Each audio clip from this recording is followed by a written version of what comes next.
Bonjour tout le monde. Aujourd'hui, tout le Québec doit se mettre en mode d'urgence. 12 mars. Le premier ministre François Legault tient le premier d'une série de points de presse qui seront suivis religieusement. Pour le moment, la pandémie de coronavirus est sous contrôle au Québec. Le gouvernement ne traîne pas. En moins de 2 semaines, tous les commerces et entreprises non essentielles sont fermés. On met le Québec sur pause. Dans les hôpitaux, on se prépare au pire. Ça fait des semaines qu'on se prépare. Le personnel a des consignes claires. Le modèle que l'on veut éviter, c'est le modèle italien. Le réseau de la santé a les yeux rivés sur l'Italie, où on risque de manquer de ventilateurs. Je me réveillais en sursaut toutes les nuits avec des images d'horreur qui ressemblaient à ce qu'on commençait à voir. Puis il a fallu exorciser ça. Le docteur Patrick Bellemare est chef des soins intensifs du CIUS du nord de l'île de Montréal. Il pratique à l'hôpital du Sacré-Cœur. Le déclic a été rapide pour que tout le monde se mette en mode on s'adapte, on réinvente nos façons de faire, on fabrique la surcapacité dont on a besoin pour reproduire le scénario italien. Ouais, ça devrait faire la job. Le docteur Bellemare a lui-même filmé les nouvelles installations dans son hôpital. Chez nous, il y avait 5 chambres en pression négative. On a transformé ça en 130 sur l'espace de quelques jours. Ce scénario se reproduit dans plusieurs hôpitaux. En quelques semaines, le Québec double quasiment sa capacité d'accueil en soins intensifs.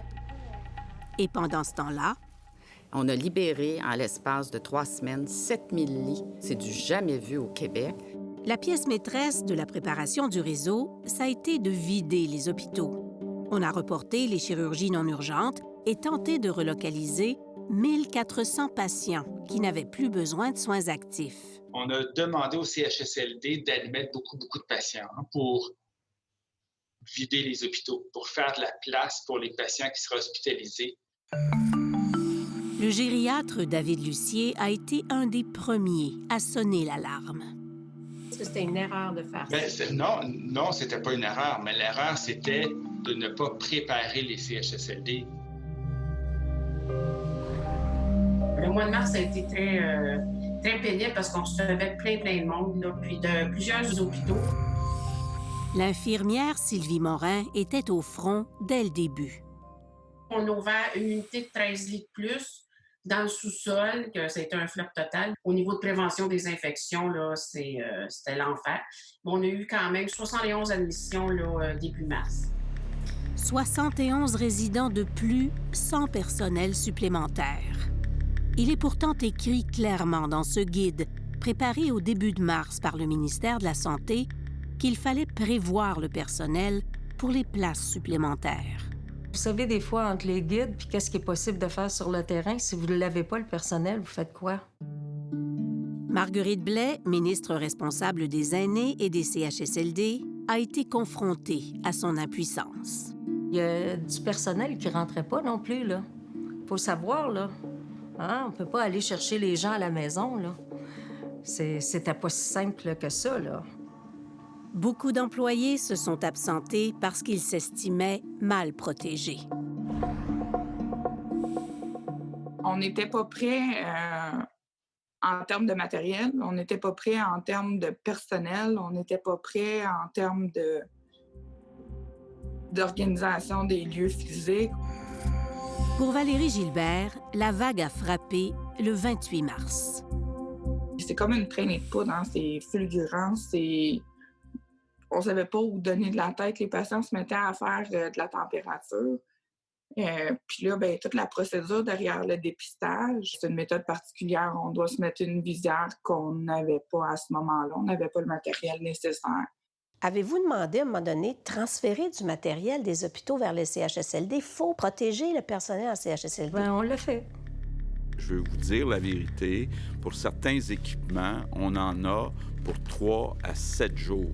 Donc, c'est quand même serré. Pendant des semaines cruciales, les directives sur le port des équipements de protection ont été émises en fonction de la pénurie. Ce qu'on avait eu comme information, c'est qu'on ne devait pas porter un masque si on n'était pas symptomatique parce qu'il y avait peur qu'on manque de matériel. c'est qu'on voulait garder les masques pour quand on en aurait vraiment besoin, alors que c'était là qu'on en avait vraiment besoin. Le 27 mars, la publication d'une étude américaine a l'effet d'un électrochoc. On a découvert que dans un établissement de soins de longue durée de l'État de Washington, au moins 50 des résidents infectés et potentiellement contagieux n'avaient aucun symptôme. Ce matin-là, j'ai écrit à notre ministre que la contamination par des personnes asymptomatiques était confirmée et qu'en soins de longue durée, tout le monde devait porter un masque immédiatement. Pour le gériatre Samir Sinha, qui, pendant la crise, était conseiller du ministre ontarien responsable des soins de longue durée, il était urgent d'agir. À la fin mars, on a réalisé que la COVID-19, c'était du jamais vu, que ça exigeait des actions différentes. La Colombie-Britannique a modifié entièrement sa stratégie, mais pas le Québec et l'Ontario. Le 27 mars, c'était clair qu'il y avait de la transmission asymptomatique. Il n'y a pas eu de directive cette journée-là en disant à partir de maintenant, il n'y a plus personne qui rentre au CHSLD sans masque. Comment on explique ça? Je pense que c'était le plus rapide que les gens étaient capables de faire. Le docteur Richard Massé a été embauché à la fin mars pour prêter main forte au docteur Horacio Arruda. Il fallait s'assurer qu'on avait les équipements de protection pour tout le monde. La directive de porter un masque en tout temps auprès des résidents des CHSLD arrive une semaine plus tard. Mais le mal est déjà fait. Il y a 184 CHSLD pour lesquels il y a eu un cas ou une situation, 114 résidences pour personnes âgées, 59 RI-RTF. Le 31 mars, on apprend qu'au total, 410 milieux de vie pour aînés sont infectés. Étrangement, le trio du point de presse ne semble pas alarmé par la situation, ce qui n'est pas le cas d'un jeune gériatre du CHUM. Ça voulait dire pour moi au moins 2, 3, 4, 5, 6 fois plus de personnes. Puis ça voulait dire que les choses allaient être assez difficiles dans les semaines à venir. On parle beaucoup depuis le début de la distanciation. Le docteur Quoc Din Nguyen utilise les médias pour passer un message au gouvernement. Je me demande si ce serait pas pertinent d'avoir un sous-comité aîné. À la mi-mars, le ministère de la Santé a créé 11 comités d'experts pour l'aider à gérer la crise. Soins intensifs, cancérologie, chirurgie, dépistage, imagerie, urgence, tout y est, sauf les aînés. Comment ça se fait qu'il n'y avait pas un comité sur les aînés? Il n'y en avait pas. Il y en a eu un après. Mais comment ça se fait qu'il n'y en avait pas? On l'a fait après. Les aînés sortent de l'angle mort le 10 avril. On crée enfin un comité aîné, près d'un mois après avoir créé les autres comités. Nous pourrons compter sur l'expertise du docteur Quoc Din Nguyen. Il y avait déjà 400 foyers d'infection dans les milieux de vie pour aînés. Comment ça se fait qu'on n'a pas créé de comité sur les aînés? Écoutez, à votre avis? Je peux pas vous donner de réponse là-dessus. L'aviez-vous suggéré au mois de mars? Je peux pas vous donner de réponse là-dessus. Je vous le dis, Mme Roy. J'ai pas de bonne réponse là-dessus. À plusieurs reprises durant notre entrevue, la ministre Blais aura du mal à expliquer certaines lenteurs de son gouvernement. Quant au docteur Arruda et à l'ex-ministre de la Santé, Daniel Mécan, ils ont tous les deux refusé de nous accorder une entrevue.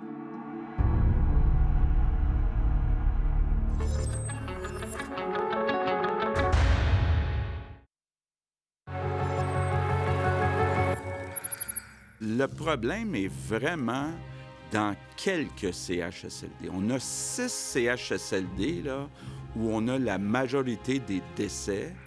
9 avril. Le premier ministre pense qu'il a la situation bien en main. Il ne se doute pas que la pire histoire de la crise est sur le point d'éclater. On a appris à 20 h hier soir qu'il y aurait eu 31 décès à la résidence privée Aaron. 31 décès, mais surtout des résidents retrouvés baignant dans leurs excréments, sans soins, déshydratés et affamés, faute de personnel. Il s'est passé vraiment, là, ce qu'on appelle en anglais un game changer. Là, ça a été comme « wow, c'est grave ». On est le 11 avril. Il y a déjà plus de 400 morts dans les CHSLD et c'est là qu'on prend conscience du drame qui se joue. Pourtant, ça faisait au moins 1 ou 2 semaines que ça allait mal.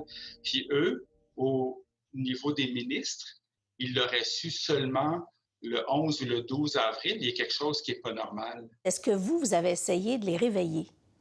Bien, tout le monde était réveillé, mais on ne connaissait pas ce virus-là. On ne savait pas que ce virus-là était aussi imprévisible. En tant que ministre des Aînés, Marguerite Blais est responsable des CHSLD. Je disais mon point de vue. Bon, peut-être que mon point de vue, peut-être que ce que je disais était pris en considération 1 semaine ou 2 après. C'est important d'agir vite en temps de pandémie. Je pense qu'en rétrospective, les gens vont dire « Waouh, on a juste retardé d'1 semaine pour faire ceci ou implémenter cela ». Le docteur Samir Sinha est l'auteur d'une étude sur l'impact de la COVID dans les établissements de soins de longue durée au Canada. Les jours et semaines d'indécision ou d'inaction vont se traduire en douzaines, en centaines, voire en milliers de décès. Beaucoup de choses ont été faites trop tard en CHSLD, et ce, dès le retour de la semaine de relâche. On a vu des familles revenir de voyages qui présentaient des symptômes. La docteure Andréane Parent a perçu le danger très tôt. On a demandé à nos supérieurs de fermer les unités aux visiteurs, bien avant que le premier ministre Legault ne demande cela.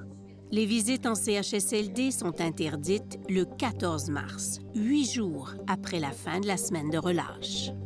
Et c'est comme si on était toujours 1 semaine ou 2 en retard sur le virus. Même problème avec les travailleurs des CHSLD qui reviennent de voyage. Malheureusement, on a vu du membre du personnel qui ont travaillé avec des symptômes. Le 12 mars, on demande aux travailleurs qui reviennent de voyage de s'isoler. Mais la mesure n'est pas rétroactive, alors que la semaine de relâche s'est terminée 6 jours plus tôt. Le lendemain de cette annonce, la directrice de la santé publique de Montréal, Dr Mylène Drouin, écrit au Dr Arruda. « Je crois que ce doit être rétrospectif, car nous avons maintenant plusieurs cas de personnel revenus de la relâche qui développent des symptômes. » Le docteur Arruda répond qu'il est d'accord, mais au sein du ministère, on lui conseille de reculer. C'est sûr que d'un point de vue de ressources humaines, on a exprimé une préoccupation de dire on ne sait pas dans quoi on s'embarque. Le sous-ministre associé responsable de la main-d'œuvre du réseau de la santé craint de ne pas être en mesure d'assurer les services essentiels. En fait, c'est qu'on ne savait pas combien de personnes ça concernait. Donc, est-ce que ça concernait 10 000 de nos travailleurs, 20 000 de nos travailleurs? On a près de 300 000 personnes qui travaillent dans le réseau. En plus de travailler avec des symptômes, les employés se promènent d'un CHSLD à l'autre. Une des erreurs, ça a été la mobilité du personnel entre les établissements différents, entre les unités différentes. Dès le 27 mars, la médecin hygiéniste en chef de la Colombie-Britannique interdit la mobilité du personnel. La Colombie-Britannique a simplement dit « Toi, tu restes dans ce centre-là, toi, dans celui-là. Vous faites tous les deux du temps plein avec bénéfice. » C'est comme ça qu'ils ont stabilisé le système. La Colombie-Britannique a dit « C'est interdit ». Ils l'ont fait. Pourquoi on ne l'a pas fait? Elle l'a interdit, Mme McCann. Non, elle ne l'a pas interdit. Elle a dit, dans la mesure du possible, éviter les déplacements. Le 3 avril, dans une directive ministérielle. Mais elle ne l'a pas interdit. Bien, on l'a fait, mais on n'a pas été capable de le réussir autant qu'en Colombie-Britannique parce qu'on n'avait pas assez de personnel. Si on avait été vers une interdiction totale et radicale, notre analyse à ce moment-là était de dire qu'on aurait pu causer des préjudices importants. On pense que mathématiquement, c'était pas possible de travailler là-dessus. Il a été impossible d'obtenir des chiffres permettant de comparer les pénuries de main-d'œuvre en Colombie-Britannique et au Québec. Mais il est établi que la Colombie-Britannique avait, elle aussi, un niveau critique de postes vacants. L'autre pénurie qui a fait mal est celle des tests de dépistage. ce dépistage-là a été très, très long à obtenir pour nos patients en CHSLD. On savait que les gens qui avaient attrapé la maladie au tout début étaient des gens qui revenaient de voyage. Donc, on a concentré nos éléments là-dessus. Les premiers cas, on les avait sûrement depuis quelques jours avant qu'on puisse même les dépister. Même conviction au CHSLD Sainte-Dorothée. 18 et 20 mars, on a eu 2 décès. Ces gens-là, on a voulu les tester. Moi, ma chef d'unité, elle m'a lu en pleine face. Elle m'a dit, ben voyons donc, ça, on ne sait pas le COVID n'est pas ici, ça n'a pas de bon sens. La recommandation de tester les résidents des CHSLD qui présentent des symptômes n'arrive pas avant la dernière semaine de mars.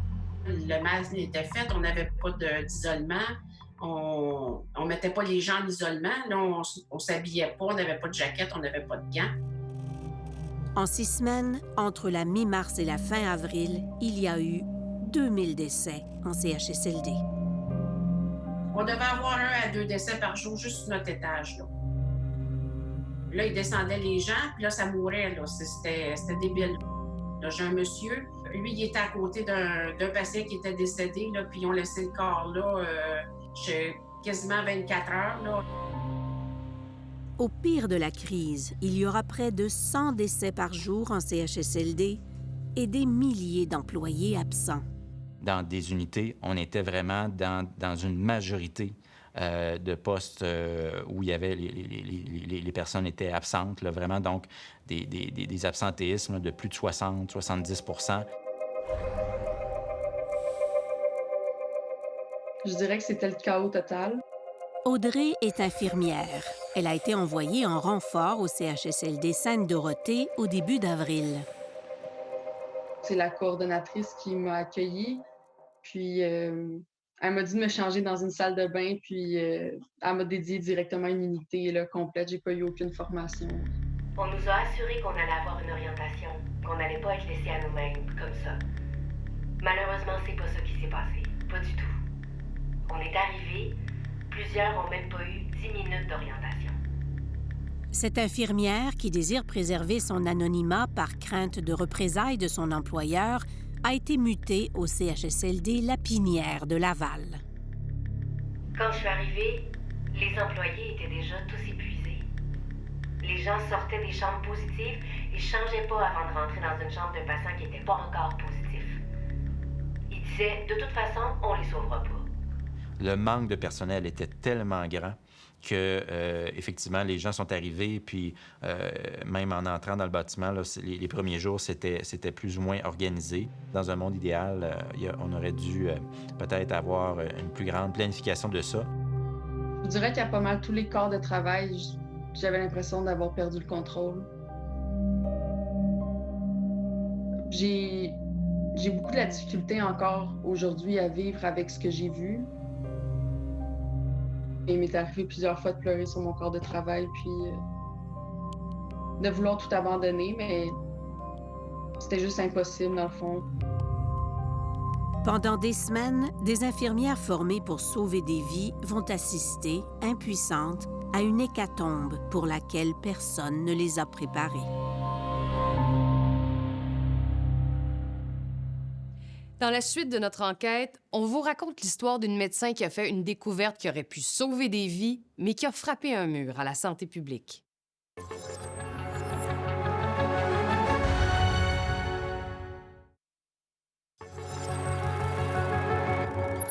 On dit qu'en temps de crise, l'information, c'est le nerf de la guerre, et c'est encore plus vrai en temps de pandémie. Où sont les malades? Les morts? Qui est atteint? Comment ont-ils été contaminés? Vous allez voir dans ce qui suit que les données ont cruellement fait défaut.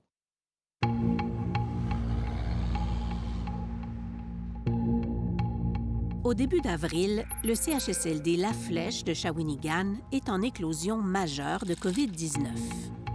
Le premier usager qui a été infecté, c'était le 23 mars. Puis 2 semaines après, j'ai su qu'il y avait 40 usagers qui étaient infectés. Dr Lise-André Galarneau est responsable de la prévention des infections dans les hôpitaux de la Mauricie. Mais pendant la crise, elle a décidé d'intervenir en CHSLD.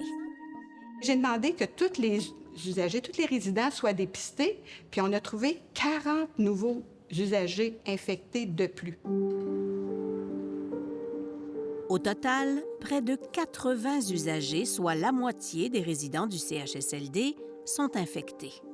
C'est là que je me suis dit, il y a de quoi qui se passe qui est pas normal. Dr Galarneau demande un dépistage de tous les travailleurs du CHSLD et découvre que 65 d'entre eux ont la COVID. Elle se rend dans les bureaux de la Direction régionale de la santé publique pour avoir les données qui lui permettront de comprendre ce qui se passe, mais elle se fait montrer la porte. Écoutez, c'était des données de la santé publique, puis pour eux, c'est des données qui sont privées, qui leur appartiennent. Donc, malheureusement, je n'y ai pas eu accès. Dr Galarneau perd un temps précieux, mais réussit tout de même à découvrir une information cruciale. 9 travailleurs auraient été contaminés avant même qu'un premier résident le soit. J'ai compris que le rôle de l'usager était marginal dans la contamination des travailleurs de la santé. Le gros des travailleurs de la santé se contaminaient entre eux. On est à la mi-avril. Déjà, près de 600 résidents sont morts dans les CHSLD et on vient de découvrir que les travailleurs ne se protègent pas adéquatement les uns des autres. La santé publique, il y avait ces données-là. Comment se fait qu'ils ne réagissaient pas à ces données-là? Ils les avaient, mais je ne crois pas qu'ils les avaient analysées. La Direction de la santé publique de Mauricie a refusé de nous accorder une entrevue, mais dans un courriel, elle indique avoir analysé les données rapidement. Je pense que d'avoir le portrait réel et en temps réel et mis à jour de la situation de chacun des CHSLD a été assez difficile au départ. Les données sont difficiles à obtenir, même pour l'expert nommé par le ministère pour le conseiller. Je cognais à toutes sortes de portes pour les avoir, puis il y avait toutes sortes de barrières. Un, peut-être qu'elles sont pas si disponibles que ça. Et deux, c'est que le Québec a des lois d'accès à l'information très sévères, qui sont bonnes, mais dans une situation de pandémie, je trouve ça plus difficile. En plus d'être difficile d'accès, les données sont souvent en retard sur la réalité. Les données étaient dans des systèmes d'information qui étaient, je vais les qualifier de vétustes, et souvent l'information était transmise sur des feuilles manuelles et puis transmise par fax. Le 15 avril, le docteur Arruda pense qu'il y a environ 250 décès dans les CHSLD. Les statistiques compilées depuis montrent qu'il y en avait plutôt 700, presque 3 fois plus. C'est compliqué, la déclaration des décès, parce que les gens peuvent dire il est décédé, mais est-ce qu'il est décédé de COVID, c'est une autre chose. Le temps d'avoir cette confirmation-là a pu être long dans certains cas. Qu'est-ce que ça aurait changé très concrètement d'avoir les données à jour? On aurait su faire la partition entre CHSLD, population générale, plus rapidement. Et je pense qu'on aurait réagi de façon adéquate en priorisant davantage les CHSLD. Et ça aurait fait toute la différence au monde. Parfois, même avec les données en main, il était difficile de faire bouger les choses.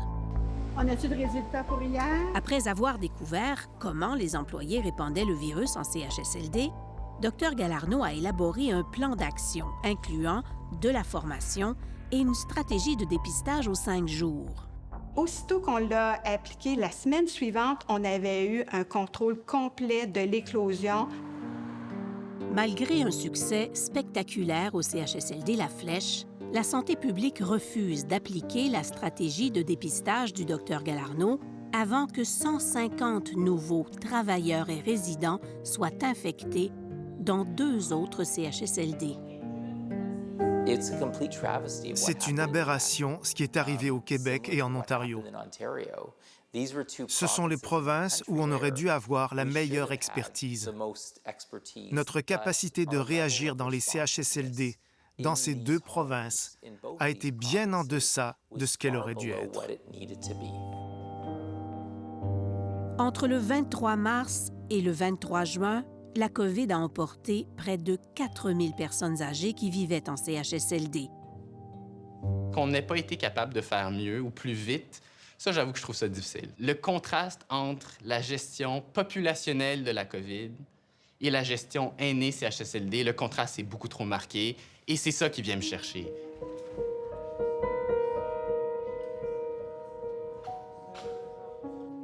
Le drame, c'est le nombre de morts, mais c'est aussi et peut-être surtout les conditions dans lesquelles les aînés sont décédés. Il nous est arrivé de ne pas avoir, dans le fond, assez de personnel juste pour pouvoir tourner les patients, les faire manger, les hydrater. Qu'est-ce que vous avez vu qui vous a le plus choqué chez les patients, auprès des résidents? Des patients qui sont extrêmement souffrants, qui n'ont pas reçu leur dose de médicaments parce que les personnes ont jugé qu'elles n'avaient pas le temps de le faire. Ça arrivait extrêmement souvent. On rentrait dans les chambres, on les retrouvait tellement souffrants, seuls aussi, c'est pas de famille. J'avais même pas idée c'était qui la personne, puis ça me faisait tellement de peine à l'intérieur de moi. Leur dernier moment de vie, ce sont des numéros, parce qu'on les appelait par leur numéro de chambre. Le manque de soins a eu un impact sur le taux de mortalité en CHSLD. En moyenne, en Nouvelle-Écosse, Ontario, Alberta et Colombie-Britannique, 26 % des résidents qui ont attrapé la COVID sont morts. Au Québec, c'est 42 %.